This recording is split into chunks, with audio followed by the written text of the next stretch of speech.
Olá, pessoal. Meu nome é Ivone Estevão. Hoje estou aqui, como aluna do mestrado em ensino pelo PPGE. E aí a gente vem assim de uma forma bem especial fazer uma contribuição para a disciplina de leitura e escrita do professor Marcos Nonato. Então, de uma forma diferente, aqui no canal, uso pouco, uso um pouco para divulgar, um trabalho que eu faço com a leitura, com a contação de história. E, e aí hoje eu tô assim de uma forma diferente, né? Mas com o mesmo propósito, que é verificar, identificar de que forma nós podemos estar é, motivando essa formação, do leitor e proporcionar ao nosso aluno um ensino-aprendizagem e um gosto, literário, visto que para viver em sociedade, de uma forma assim mais ampla, nós precisamos ter, o domínio tanto da leitura quanto da escrita. Então, a proposta era escolher um artigo ou um texto para fazer a discussão, E aí eu trago um artigo, né? De Alba Regina e Augusta Oliveira. Elas são da UNOeste. É um artigo já publicado, em um capítulo de um livro, e ele se intitula como A Importância do Incentivo à Leitura para o Processo de Formação do Aluno. Então, a gente vai falar um pouco, discutir um pouco sobre essa importância de incentivar a leitura, desde os anos iniciais, até a universidade e fora dela. E aí o meu lugar de fala, ele vai partir enquanto aluna, mas também enquanto profissional. Eu trabalho na Secretaria de Educação do meu município e eu trabalho justamente com o eixo de formação do leitor. E aí a gente vai falar também sobre um pouquinho sobre essa política pública, que o Estado do Ceará, ele proporciona no que tange à literatura e à formação do leitor.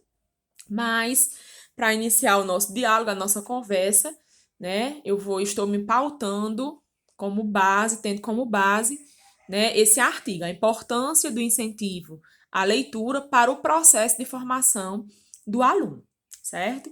E aí, logo no início, logo no resumo, alguns questionamentos surgem, são justamente esses questionamentos que desenrolam todo o artigo.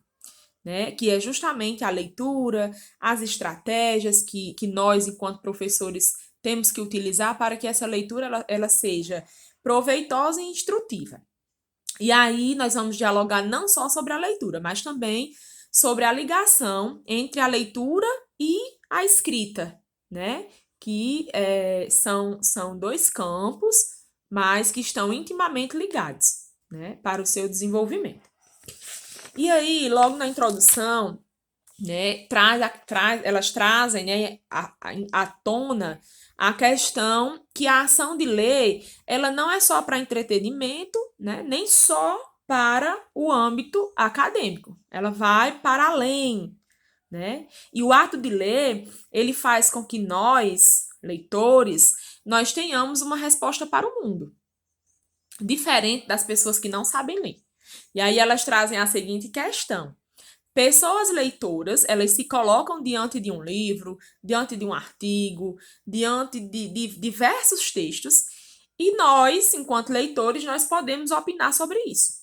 Nós podemos formar a nossa opinião, nós podemos discordar, do autor, da autora, E as pessoas que não sabem ler, elas não têm essa possibilidade e os seus horizontes, eles ficam restritos. Por exemplo, eles não sabem ler e aí eles são colocados diante de um assunto que outras pessoas já opinaram sobre ela. Então, é como se eu chegasse para alguém que não sabe ler e fosse opinar sobre um determinado assunto que está acontecendo. Então, essa pessoa, ela vai ouvir o que eu tenho a dizer e ela vai acatar ou não. Ela não vai procurar um artigo, um livro, né, ou qualquer outro texto para se informar e para se posicionar diante do texto, né? Porque ela não é uma pessoa, uma pessoa, não é uma pessoa que domina a leitura. Então, elas trazem, eu acho até polêmica, né, essa comparação das pessoas leitoras e das pessoas não leitoras. E aí elas trazem esses dois horizontes, que as pessoas leitoras, elas conseguem trazer novas ideias para o texto lido e trazer novas opiniões. Enquanto a pessoa não leitora, ela não consegue, por quê? Porque ela não se coloca diante do texto. Ela já parte de algo que alguém disse e ela se posiciona diante dessa questão que os outros disseram. E aí, se a gente parar para pensar nas políticas públicas que investem, né, na leitura, que políticas públicas são essas, né? E aí, como eu falei no início do vídeo, eu me coloco no lugar de fala como aluna, né, do mestrado, mas também como profissional. Então, eu trabalho, né, numa Secretaria de Educação do Estado do Ceará, e eu trabalho justamente, além de outras atribuições, eu trabalho com o eixo de literatura e formação do leitor. E aí nós passamos durante um ano, né, durante todo o ano, nós recebemos formações onde nós discutimos diversos assuntos, como mediar uma contação de história, como mediar um livro, que estratégias eu posso utilizar. E também a gente vai para a parte teórica, alfabetização e letramento, como chamar a atenção da criança, né, para aquela história. E aí eu trago como uma política pública o PAIC, que é o Programa de Alfabetização na Idade Certa, né? E nós, formadores municipais, passamos essas formações para os professores da rede municipal, né? E além de tudo isso, além dessas formações que eles recebem, tem os acervos literários, né, que o Estado ele manda para cada professor um acervo literário. Esses acervos, eles são renovados anualmente ou a cada 2 anos e são acervos voltados para questões da vida real, digamos assim, né? Apesar de ser um livro que ele busca aí mexer com o imaginário da criança, eles são livros que buscam, né? O objetivo maior é fazer com que a criança ela se sinta parte da história, certo? Eu também faço parte do BALE, que é um programa de extensão, né, da UERN, que visa também esse estímulo à leitura.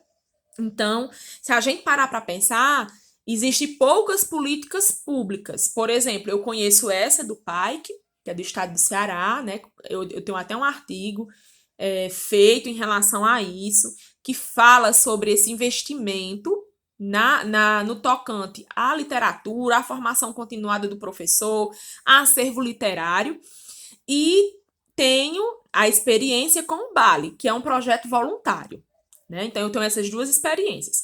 Mas, se nós formos falar assim a nível nacional, nós sabemos que ainda se torna um pouco escasso esse incentivo literário, né? E para conviver bem, né, dialogando bem com as coisas ao nosso redor, nós precisamos dominar a leitura e a escrita. Se nós não conseguíssemos ler, se nós não fôssemos leitores, quando a gente saísse de casa, a gente ia sentir muita dificuldade. Nós íamos nos sentir cegos, né, um pouco cegos, sem dominar essa leitura e, consequentemente, a escrita. Então, elas trazem também, durante o artigo, durante todo o texto, esse foco para a escrita. Que sem a leitura, a prática da escrita, ela fica muito distante.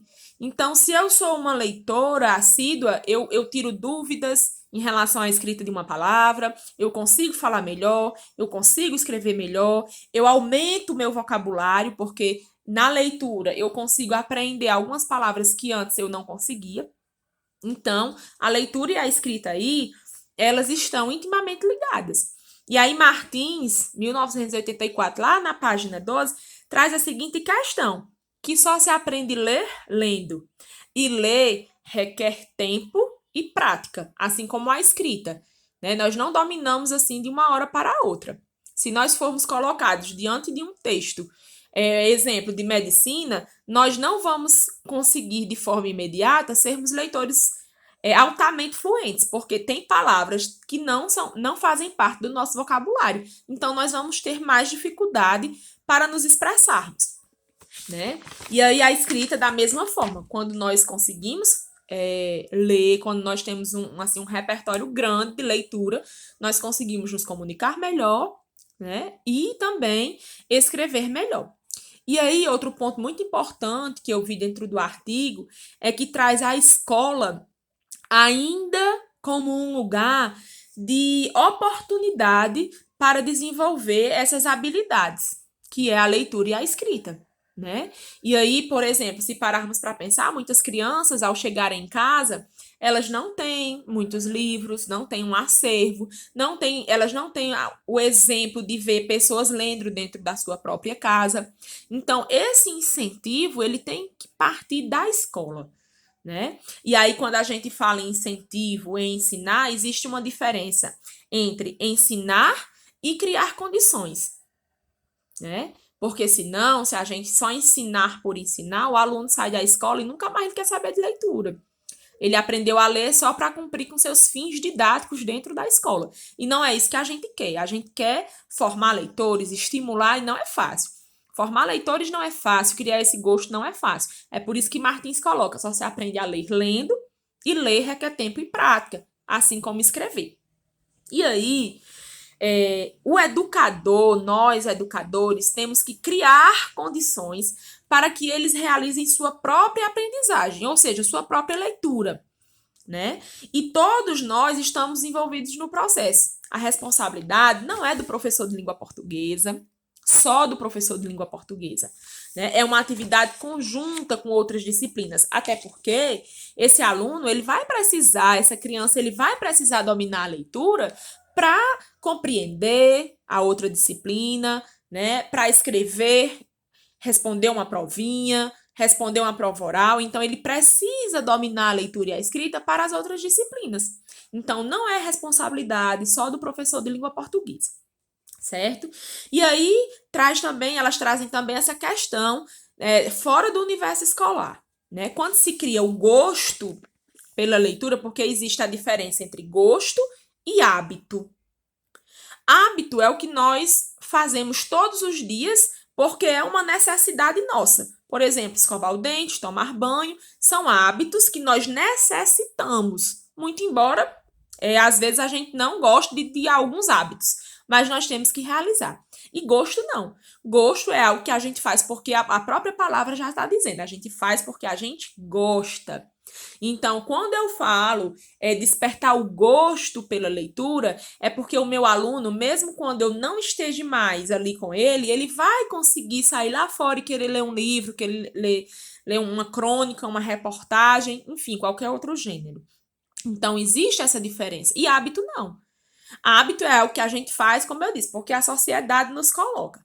Então, existe essa diferença entre gosto e hábito. Então, que nós possamos despertar o gosto, né, do nosso aluno pela leitura e não o hábito, né? E aí a escrita, ela possibilita, né, um confronto entre o que nós pensamos e o que os outros pensam, né? Através da escrita a gente consegue se expressar, né? Não da mesma forma que oralmente, claro que a gente usa outras regras, a gente usa outras normas, outros padrões. E a escrita, sim, ela é uma forma de linguagem dentro de uma prática social de nós que vivemos em uma sociedade letrada. Então, formar leitores dentro de um contexto com a sua carga de conhecimento. Então, eu não posso pegar um livro e fazer uma contação de história e não tentar puxar o meu aluno para mim. Não tentar puxar a sua realidade para dentro da história. Por exemplo, como eu falei, a gente faz a dinamização de alguns livros, né, que é o acervo que a gente recebe do Ceará. E aí, a gente tem alguns momentos, que é a sensibilização, a motivação, a oralização da história e o círculo de cultura. Então, nessa motivação e nessa sensibilização, nós buscamos trazer poemas que dialoguem com o livro, trazer músicas que dialoguem com o livro.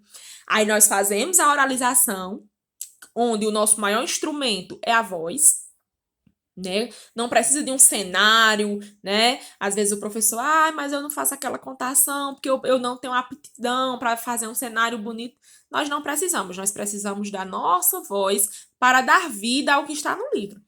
E aí nós fazemos essa oralização, né, da história e depois, lá no Círculo de Cultura eu resgato tudo aquilo que eu conquistei, desde a mobilização, a sensibilização, a oralização da história, eu concluo no Círculo de Cultura. Eu trago o meu aluno para dentro da história. Então, por exemplo, se eu faço a contação de uma contação que fale sobre... Eu estava procurando aqui um livro para ilustrar. Deixa só eu ver aqui. Só procurar aqui e ver se eu encontro um que eu consiga ilustrar o que eu estou querendo dizer. Por exemplo, se eu trago para vocês essa história aqui, ó. O Palhaço Trepinha. Certo? E aí, eu vou indagar do meu aluno se ele já foi num circo, como é que o palhaço se veste, o que tem num circo. Eu posso usar uma música, aquela música da Xuxa que fala que o circo já chegou. E para depois eu entrar dentro da história. Quem foi o Palhaço Trepinha? O que ele fazia? Por que ele tem esse nome?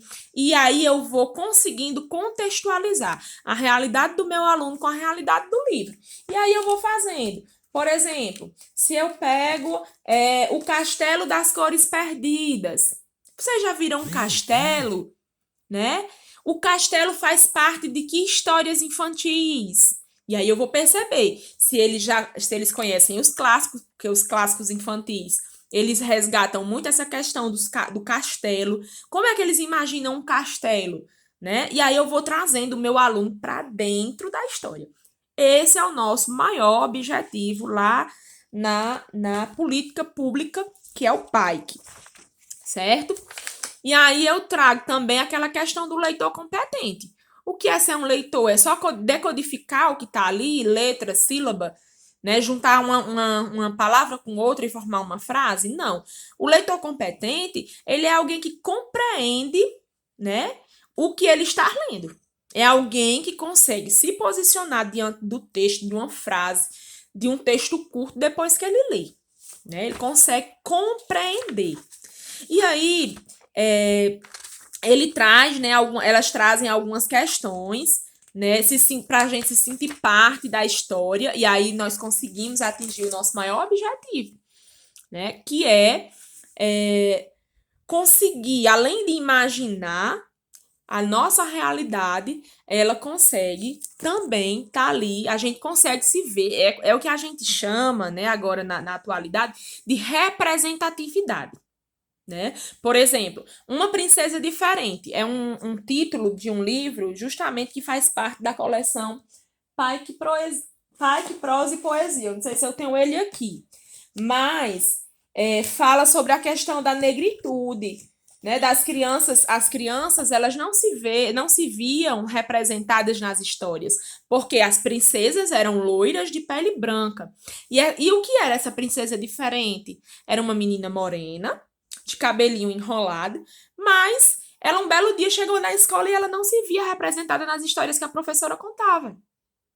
E aí a gente tem que ter todo o cuidado na hora do planejamento, né? Principalmente quando a gente está nessa parte de anos iniciais, porque a gente vai planejar, né? A leitura, de forma nenhuma, ela pode ser feita sem ser planejada. Tem que ter intencionalidade, tem que ter objetivo. Nós temos que ver o contexto da história para a gente não ser pego de surpresa e não ter não ter que, como é que eu posso dizer? Improvisar, né? Claro que o improviso ele acontece, mas o estudo da história ele é muito importante, né? Então, tem uma leitura também muito efetiva nas entrelinhas, é a gente compreender o que está sendo dito ali e o que não foi dito, que ficou ali no ar, né? E a leitura, sem sombra de dúvidas, é uma fonte assim de conhecimento, sabedoria e inspiração, certo? E aí, durante, né, o texto, ele finaliza trazendo isso, né? Essa questão da inspiração, do principal objetivo, que é fomentar o gosto pela leitura. E aí, nas nossas aulas com o professor Marcos Nonato, nós discutíamos muito isso, a questão do letramento, da alfabetização, da leitura, né, da escrita acadêmica, para quem eu escrevo, né? Para quem é que vai ler o que eu escrevo? Se eu sou um escritor, um autor, quando eu escrevo, quem é que vai ler? Né? Então, tudo isso, nós fazemos parte de uma sociedade letrada e nós temos que dominar a leitura, a escrita, para conviver melhor. E aí, nós, enquanto profissionais, né, da educação, enquanto educadores, nós temos que fomentar esse gosto pela leitura, né? Porque quem lê, né, além de falar bem, escreve bem, se comunica bem, e nós precisamos para estar aí desenvolvendo nossas aptidões cognitivas. Então, essa foi a proposta, discutir assim esse texto, né, esse artigo, né, de Alba Regina e Augusto Oliveira, dentro da disciplina do professor Marcos Nonato, leitura e escrita, que foi de fundamental importância também para a gente refletir como nós, educadores, podemos trabalhar isso em sala de aula de uma forma que não se torne enfadonho, que não se torne cansativo. Então, eu bato muito nessa tecla, eu defendo muito, eu escolhi esse artigo, esse texto, porque eu defendo muito esse incentivo, né, da escola, de nós, educadores, com essas crianças. Somos nós que temos que incentivar. Muitas pessoas podem dizer, mas Ivone, tem a família. Claro, nós podemos, né? A família pode ser nosso aliado, nosso maior aliado. Mas, como eu falei lá na minha fala, lá no meio da discussão do texto, muitas crianças ainda têm a escola como maior meio de oportunidade para desenvolver essas habilidades no que se refere à leitura e à escrita, certo? Então eu deixo assim algumas questõezinhas, né, talvez até alguns questionamentos sobre hábitos, sobre gosto, sobre estratégia, sobre como trabalhar isso em sala de aula, sobre as políticas públicas. Nós precisamos ter mais. Não adianta dizermos, ai, nós temos que ser leitores competentes, nós temos que escrever bem, nós temos também que ter políticas públicas para que possibilite todas as classes sociais de ter esse acesso, tá certo? Então, é essa discussão que eu trago. Espero ter contribuído aí com a discussão, né, do texto, da disciplina. Foi um prazer muito grande fazer parte dessa disciplina, porque são questões que às vezes a gente considera, digamos assim, batidas, esgotadas, mas é algo que muito atual e que nós temos que estar discutindo diariamente, diariamente. Então, muito obrigada pela oportunidade, né? E aí eu deixo o vídeo, quem quiser comentar, né? Quem sabe depois a gente pode fazer aí uma live discutindo sobre tudo isso. Mas hoje a proposta foi assim atingida, certo? Foi atingida porque a gente conseguiu conversar e debater um pouco sobre o texto, o artigo que o professor Marcos Nonato nos pediu para que nós escolhêssemos e debatêssemos, tá certo? Muito obrigada.